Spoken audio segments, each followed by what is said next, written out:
My name is Sarah, and today's book review is on Blood Truth by J.R. Ward, fourth book in the Black Dagger Legacy series. And people, for those of you who are getting ready for the next BDB book, which is The Sinner, I highly recommend reading this book because I'm pretty sure events that are happening in this book will play in the next BDB book, so I'm just saying. Non-spoilers, I give this book a 5 out of 5 stars because, hello. The main couple is Boone with Helania, and for those of you who don't know, Boone is my favorite trainee in the spin-off series, and Helania happens to be a civilian that kind of crosses paths with Boone because of, the situation that happens in this book. And I know we're used to seeing another couple that's going through their times and stuff, but this one kind of isn't. We mostly see Butch because a murder happens, and with him being a former human homicide detective, he gets roped into this trying to figure out who's doing all this killing, and thus is how Helania meets Boone because of the situation of what happens. I know people were saying, okay, Butch already had his turn with Marissa in the first BDL book, but not, okay, again, he was just basically called in to help solve this murder, so we really don't see a love interest or another situation happening with Butch and Marissa. We kind of touched a bit on Butch's past with like a small little reference as to his determination of finding out who this killer is, so I really enjoyed that. People, I know it's another Butch thing, but trust me, you will enjoy this. And of course, non-spoilers, I was completely shocked when I think it was like chapter 2 how things were going to go for this book. I basically just, is this happening? Is this really happening? Which means, again, I highly recommend reading this book because I think it's going to tie into The Sinner, which is the next BDB book. I really enjoyed this coupling between Boone and Helania. It just, if we knew it was gonna happen, like it's a BDB or BDL book, it's a J.R. Ward book in the Black Dagger world. Either way, how these two met and how they had their own situations going on with Boone's being affected by the last BDB book, and how Helania, whose situation, which crosses paths with Boone, it made them feel more human in a way, going through their own struggles, which I really enjoyed. Besides that, that's as far as I can get into non-spoilers because, again, it's a fourth book in the series and it basically ties into the BDB world, which is getting ready for its 18th book. So, yeah, that's as far as I can get into non-spoilers. 5 out of 5 stars, people. And the side note, I know I said I was going to do a cover reveal for the next book. What I meant was I was going to do a title reveal since we all knew it was going to be Sin and Joe's book. So I will be doing a cover reveal when it comes out. Bye, non-spoilers! Spoilers. So, yes, this book actually takes place on the night of the Glimera Massacre in The Savior. So y'all remember how Boone went to go tell Wrath about his daddy in the meeting?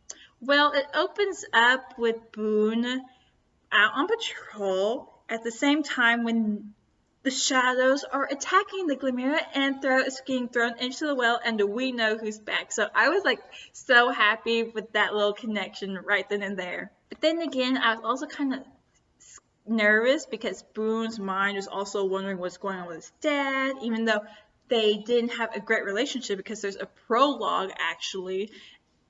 And we meet a character named Michelle, who I instantly took a liking to because she was his intended, but because she was in love with someone else, he decided to take the basic, fall for her so she could have a chance to actually have a true happily ever after.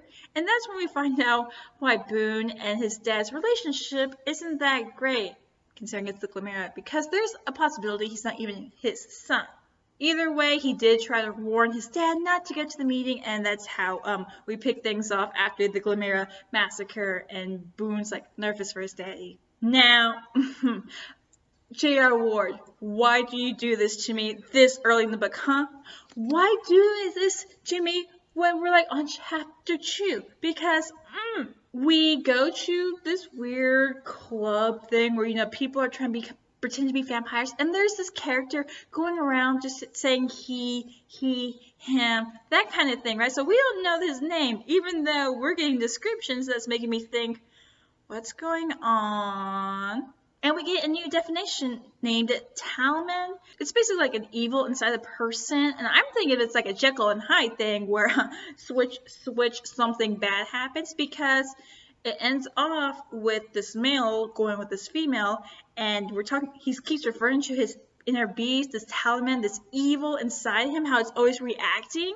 I'm thinking, this is not good. This is not good. Is this the killer that we know that's going to be in this book?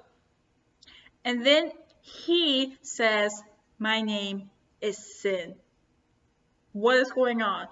I'm already jumping the gun. I'm already like, oh my God, is Sin the killer? And then I'm thinking as well, his book is the next one in the BDB world. What is going on? J.R. Ward, how dare you do this to me? And that's how we meet Helania, because apparently there's been killings going around that the Brotherhood is actually investigating. Apparently there's a human that was killed in a gruesome manner. There's a female killed in a gruesome manner as well, which happens to be the reason why Helania crosses paths with Boone, because that was her sister, which is sad, but also the reason why she was at the club. At the same time, Sin was the female because, oops, there's another murder. That same female died, and Helania found it, which I'm like, oh, Sin? This doesn't look so good. And this is not looking very good for Sin, because I'm more like, yep, he's the killer, which is not good considering, Helania calls it in, and V confirms that this is the third killing. So I'm like, we better stop him before it's too late. Now, I said that Butch is working as basically his old cop self, which I really, really enjoyed. I missed the Butch human side of things, and it also breaks my heart because here he is working this case. He takes Boone under his wing because, we need to keep an eye on him after, finding out he finds out his father is dead, even though he expected it. And, the Glimera traditions and all that stuff, which kind of gets to Boone. But in a way, Butch needs a fresh set of eyes. He takes him under his wings by teaching him the ways how to deal with murders, like, investigate and stuff. Why do this to me? Why? You are pulling all of my heartstrings, because Butch is going through the usual. He's looking at the evidence, trying to come up with what's going on. And here he is thinking, Jose, what am I missing? And I'm thinking in the back of my head, okay, I know humans aren't supposed to know about the vampire world, but please, he keeps even thinking, Jose, what would you do? We need a human in the human police department that knows about these things. I mean, seriously, Jose could actually help work these things during the daylight hours and convey them to Butch, saying, hey, this is what I found, blah, blah, blah. I'm like, there's even a part where Butch is reminiscing, thinking of the times where he wanted to talk to Jose. He even saw him, had a conversation, and then erased his memories. I'm like, why? Why? Because of this, I have this thing in my head, my optimistic self that never really has these thoughts, these beliefs, these theories come true most of the times. I believe that because of all this referencing of Jose in like a chapter, I believe that he does know what's going on. I believe he's just keeping his mouth shut because for his partner, for Butch, who's in the vampire world. And I believe that, one day situations could come up and he's gonna be like, hey, I know about the vampires and everything, but y'all need my help. I need your help. Let's do this. I know that's not gonna happen, but that one chapter gave me the spark of hope, because yeah, if you're referencing to how he misses Jose this much as a partner, I'm thinking he's gonna come again one day. Moving on. Side note, okay, I have to give due for Havers to where he's earned it, because yes, he takes care of the body, yes, he follows the rules, and he even tells Butch he doesn't want to do an autopsy until they identify the female to get, the the go-ahead from the family and everything. And yes, he's very respectful to when the mother does come to identify the body. So, okay, and he's willing to work with Butch on this whole detective thing. And yes, previously he's been very cooperative with the Brotherhood and everything. He's been slowly regaining points, but you do not have the right to ask Butch very, in an awkward way, how is my sister doing, and having him answer. No. After what you did in the very first book, and after what you did, and I believe Lover Revealed, no. You do not have the nerve, you do not have the right to ask how Marissa is doing, because in my eyes, you're redeeming yourself for the Brotherhood. In my eyes, you have not redeemed yourself to me. You will never be redeemed, Havers. You do not deserve it. Moving on. Okay, another side note, more of a happy term, so let's leave Havers alone in the corner. Those of you who were on Instagram, y'all saw how J.R. Ward posted like this little tweet, this little texting thing going on between Butch and V talking. And it was there in the book as well, and I completely loved it. But then we also have where V mails up and admits that, I messed up.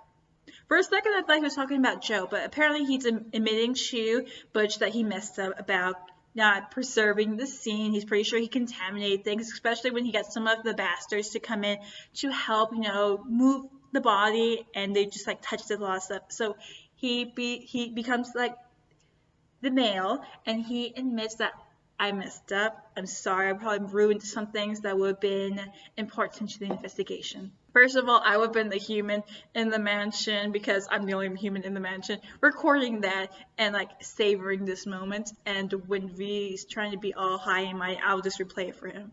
Now, because Helania has connections to the murder victims, the second one being her sister Isabel, and the third one because she was there at the time and she managed to catch the scent of the killer, she, of course, is being, questioned by Boone and Butch, mainly Boone because, he takes a liking to her. She feels a little bit more comfortable around him, and they're also movie buddies. So Helania she was partially deaf in one ear before going through her transition, so she had a bunch of movies that she would watch to get used to the sound and everything. When she went through her transition, she got her proper hearing. And of course, Boone, with all the drama going on with his dad, he was always reading these books, which was always referred to in the previous books.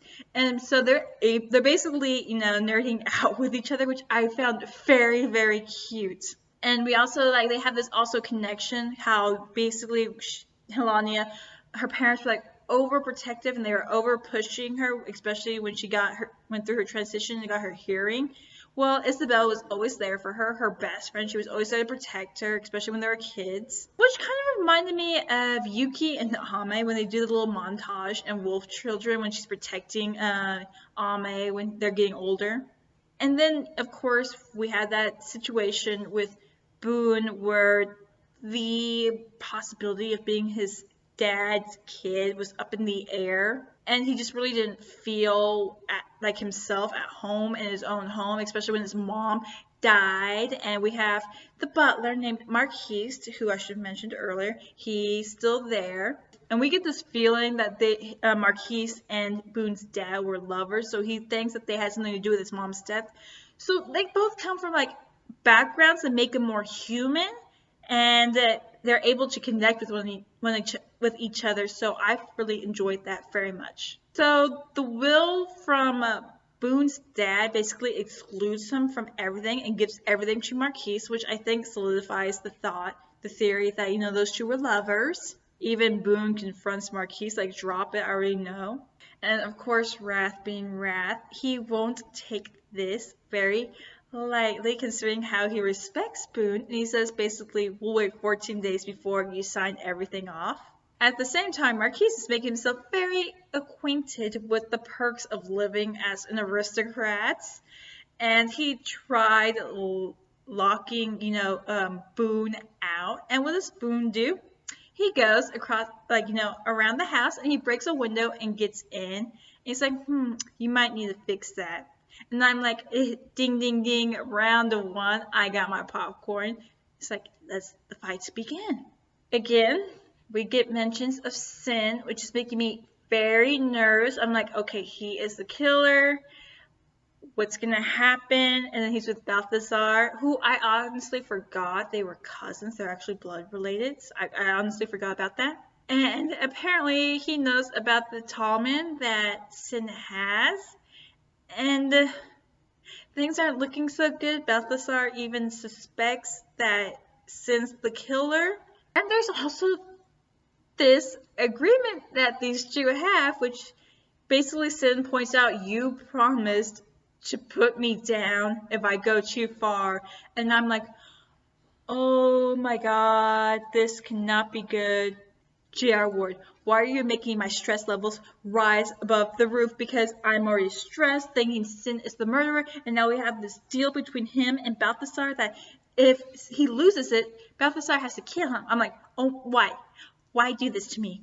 And we know the Glimera has their, tradition, so of course Boone has to hold the fade ceremony, and the brothers are there for him, and so are his friends from the program. But then Rochelle shows up, who again was Boone's intended, and I actually enjoyed the interaction between her and him because they didn't exactly want to get mated. It's like a whole traditional thing in the Glimera, but they're actually pretty good friends, which I really enjoyed because she was able to talk with him when he was having like a panic attack during this whole thing, and he was able to confess to her that he was in love with someone, and they just had this great moment, and I completely enjoyed their friendship in this whole book.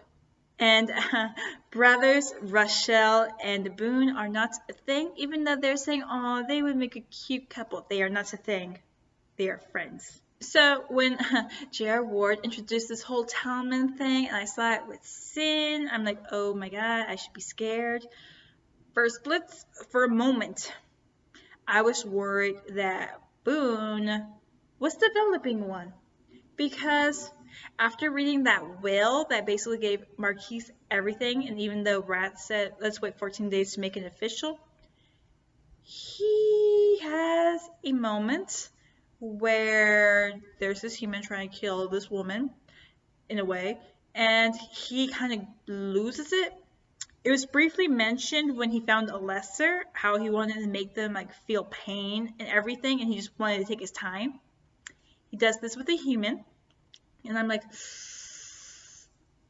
is he developing a talisman? Especially when Sin shows up and witnesses the whole thing and he takes the blame for it, which Balthazar easily believes. Either way, was Boone developing a talisman? Because I was like, oh, this cannot be good. So we have a crazy murder on the loose with dead bodies. We have no leads as to who it is, even though I suspect someone.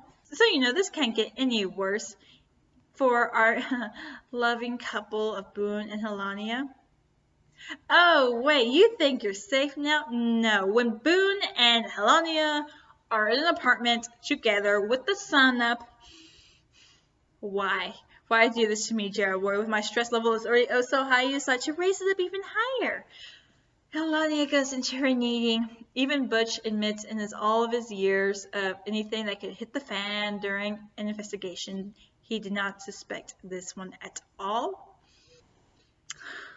The only thing that went through my mind was, help. And of course, going through her kneading with Boone being there, Helania thinks it's her fault. I mean, come on, she's mentally scarred by all the stuff that's gone with her life before becoming, a vampire, going through her transition, with her disability, with not being able to hear well, with her sister always taking care of her, which she thinks is her fault, how things should have gone differently, but it's all on her. Of course, she's going to have a moment of weakness with Boone, who takes it the wrong way, but after actually talking it out, after, things going every which way. This is why I like this couple. Helania and Boone, they have this background that they had to deal with certain ways that could have gone out of proportions. It makes them more relatable, which I liked it very much. They're actually able to, some things, some communications are miscommunicated, but I just like it. They're able to talk it out, see things through, and discuss what's the next step, and I liked it that way. And when, Helenia's getting checked out after her kneading and she talks with Boone and Butch, they actually have a moment because she sees how close this case is to Butch, considering what happened with his sister, and how every time he does a case, it feels like he's doing this for his sister, which makes like a moment, making Helenia more trusting with Butch. She trusts him more than she did from the beginning of this book. And then that trust is pushed aside when she sees Sin and recognizes his scent. I'm like, oh my god, we have a positive match to what I believed in the beginning of the book. Even though she didn't physically see him, she couldn't exactly see him because he was all covered up. But she recognizes his scent on the dead female and in the area where that was. So I'm like, oh, this is not good. But then it gets a little weird when Butch actually does investigate Sin. I mean, he goes to the guy's room and it's proven fruitless. I mean, this man does not have anything. He told the dog to remove everything because he felt cramped in even this giant room, which even the closet made Butch weep because he could fit his things, Marissa's things, Jane's things, these things, along with a golf cart in there, and this male only has like a circle of weapons where he can easily reach.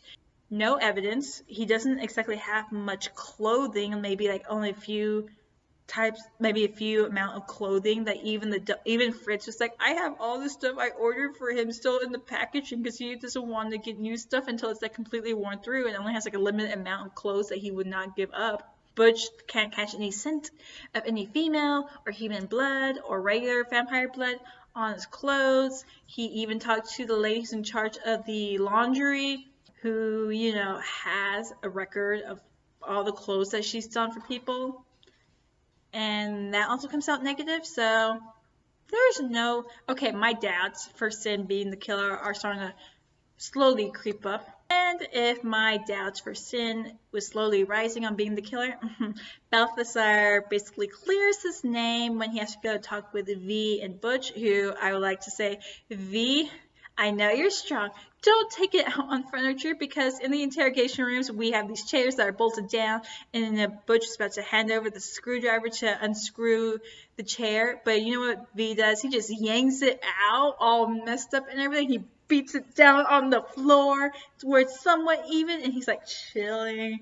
And he asks Balthazar, do you want me to get you a chair? And Butch is like, no, it's good. You don't need to pick it up. Why, V? I love you and everything, but don't take your strength out on furniture. Either way, Balthazar confirmed that Sin did not kill the female because, stuff. Either way, Balthazar basically cleared his name. So who is the real killer? So Sarah. There's no evidence pointing to Sin being the killer. And because of stuff, Balthazar managed to clear Sin's name of being the killer. And still, this fool is saying, I killed them, go ahead and kill me. Because apparently he has a suicide death wish, to where he even tried getting Butch to kill him. And of course, Core was questioning him. And even he told his leader, the leader of the bastards, yes, I did it. I am the person willing to piss off V just for kicks and giggles. And yet, I forget how scary Wrath can be. Let me show you why I should be afraid of Wrath. For example, as Butch got a load of Wrath stalking down the training center's corridor, he had to admit the king was still the kind of thing that could make a grown male's ass pucker, especially given the pissed off cloud of aggression that floated around him like an evil aura. Vicious was on one side of him, Tor on the other, Core riding the sixth. And oh shit, Wrath had left the golden retriever behind. So he was getting ready to yell a lot. Okay, you left George behind. That's scary enough. But when he sees Sin and tells him to cut all the bull and tell him if to the king if he, Sin, had killed these people, this one human and these two females. And of course, Sin said, yes, I killed them. This is why I'm reminded why I should be afraid of Wrath. The silence that followed was so dense and so long-lasting that Butch nearly screamed, except then Sin opened his mouth. Yes, I killed them. Both of them.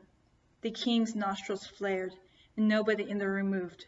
In fact, Butch was pretty sure everything in Caldwell stopped dead. Why are you lying to me? The king said grimly. So imagine your version of Wrath in your head. This giant male with this long black hair with the shades, and even though he can't see, he has this menacing presence about him, and all he has to do is smell the air to tell if you're lying. And he asks / demands this from you. I'm like, I'm just gonna stick with pissing V off. Now, if Wrath is like this, I am sleeping at a hotel because he scared me.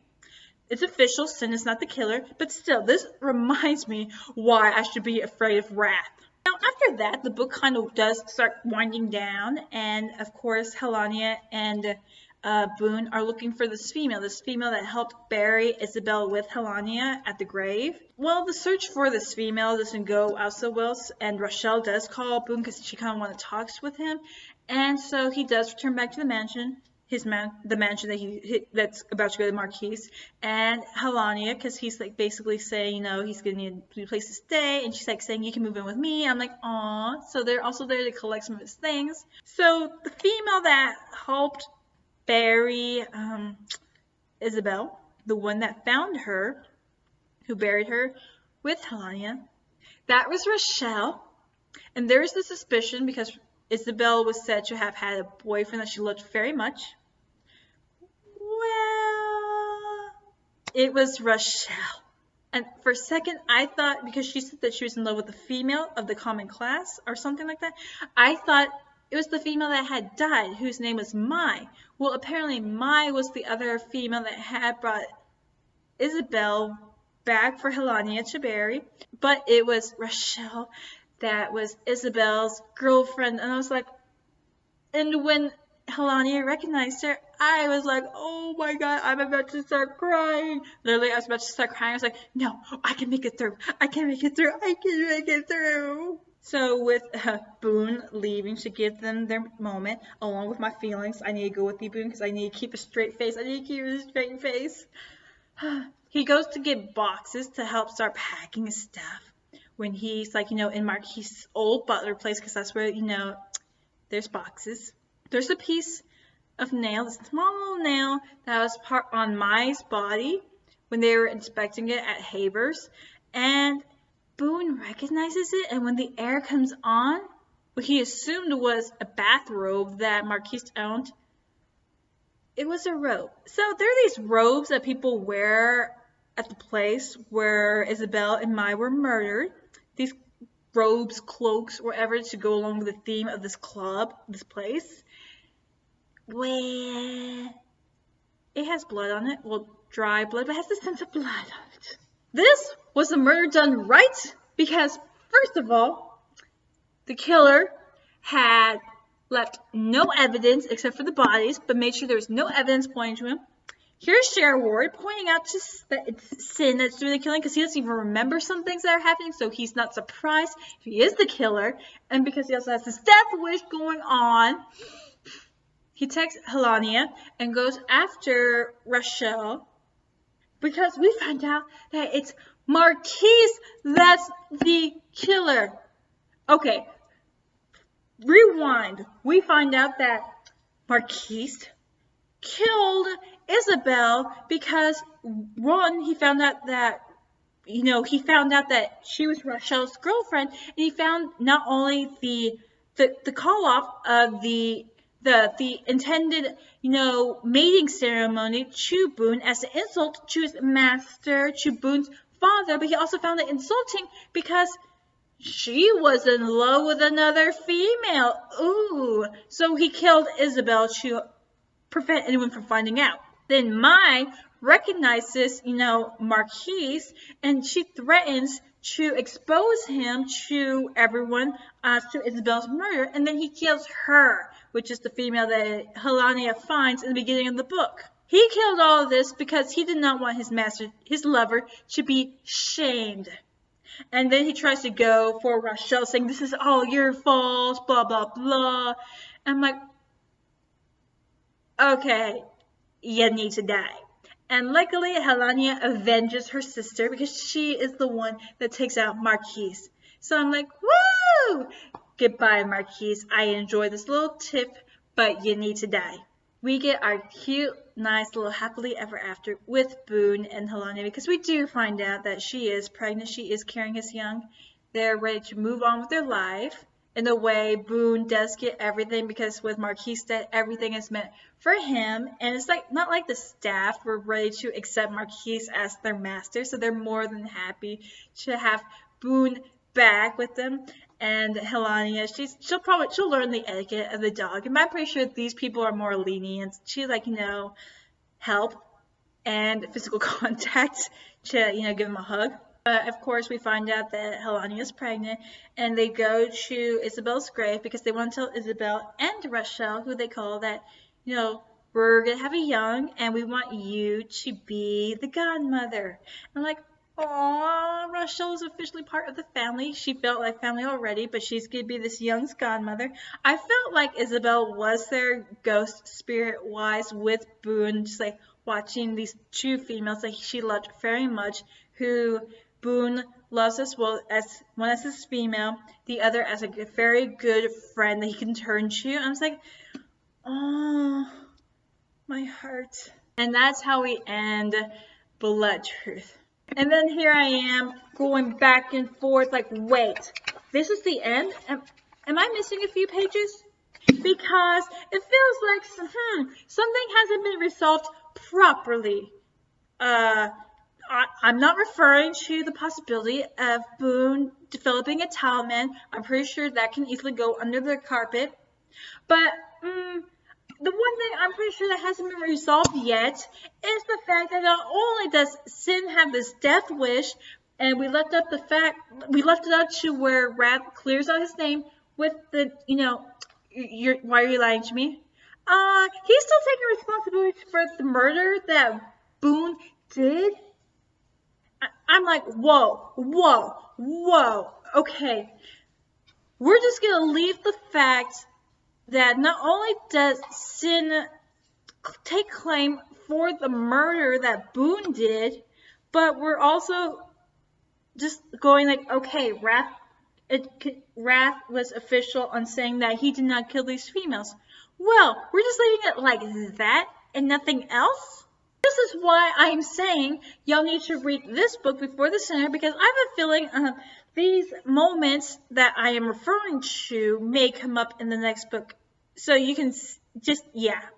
And that's the end of my spoiler review. So as you can see, I have a little issues with certain things that are unanswered, mostly with Sin, and a little bit on the fact that, is Boone developing a talisman? And I believe that Jose knows everything that's going on, because you cannot just mention Jose and leave it like that without it pointing to something else. Again, that's my optimism talking. I have to say, this book rivals with Blood Fury, with Saxton and Run's book, aka Nova's and Peyton's book, because I really loved this coupling. I really enjoyed Boone and Helania so much. And again, Boone is my favorite trainee, and I think Helania is my favorite female. I know Nova's cool and everything, and Paradise is Paradise, and at least she has some value in this world, but I really enjoyed Helania so much. I was always liking Boone because we knew very little, but now we get to see more his backstory and everything as to why he does things in this book. It made them feel human, and that's what I really enjoyed about this book. They had human moments which were relatable just in some ways. And it didn't have another coupling, which I really enjoyed as well. It had like this murder thing that tied these two together in this remarkable way. And Butch was like basically again reminded of his old days and thinking in a way we need to do training with these people, with other trainees or the Brotherhood and the Bastards in case there's like another murder that's going on. So in a way it also helps the brothers moving forward to if they have to do things in a way to be more thorough on these murder, on like another murder, and make sure, just clear things up. So it had its moments where I'm like furious. I'm gonna just like shake someone, like, how dare you do this to me? And I really liked how this book was handled. So again, this is a book that has to rival with Blood Fury as my favorite so far in this series. And now it's making me wonder how the next book's going to go, because we already have info that's going to be about Rage's half-brother, who's going to be randomly introduced into the series, making me very curious. But either way, Blood Truth is at competition with Blood Fury as my favorite book in this spin-off series. 5 out of 5 stars, Blood Truth by J.R. Ward, 4th book in the Black Dagger Legacy series. My name is Sarah, and bye!